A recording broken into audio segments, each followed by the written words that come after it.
ৰাজ্যৰ সৰ্ববৃহৎ কেলেংকাৰীত গ্ৰেপ্তাৰ হ'ল সাংসদ RP শৰ্মাৰ কন্যা পল্লৱী শৰ্মা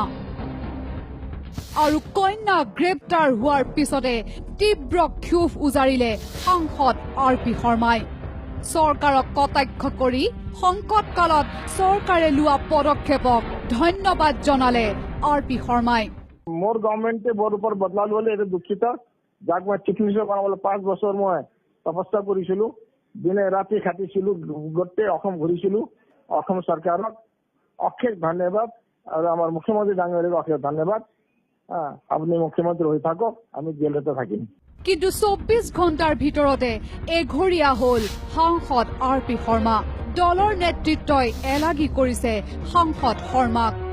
আইনৰ ঊৰ্ধত কোনো নহয় আইনৰ কাম আইনে কৰিছে ইয়াত ৰাজনীতি নাই নিজ দলৰ চৰকাৰৰ বিৰুদ্ধে RP শৰ্মাই ক্ষোভ উজাৰাৰ পিছত এই মন্তব্য ৰাজ্যিক বিজেপিৰ সভাপতি ৰঞ্জিত দাসৰ আমি কোনো আইনৰ ঊৰ্ধত নহয়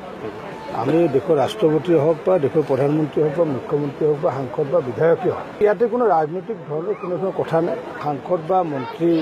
হলে যে তদন্তৰ আওতাত নপৰিব গ'ল সেই কথাষাৰ নহয় দলৰ হলেও ৰেহাই নাপায় দোষীয়ে ৰঞ্জিত দাসৰ সৈতে একে সুৰতে সুৰ মিলাই এই মন্তব্য মন্ত্ৰী ৰঞ্জিত দত্তৰ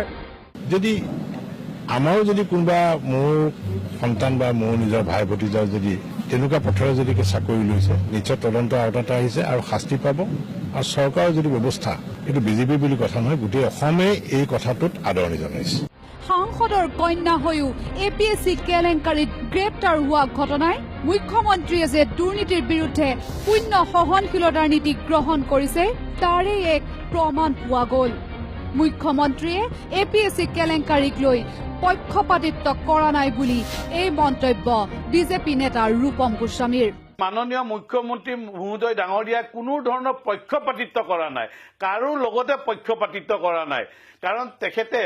সম্পূৰ্ণভাৱে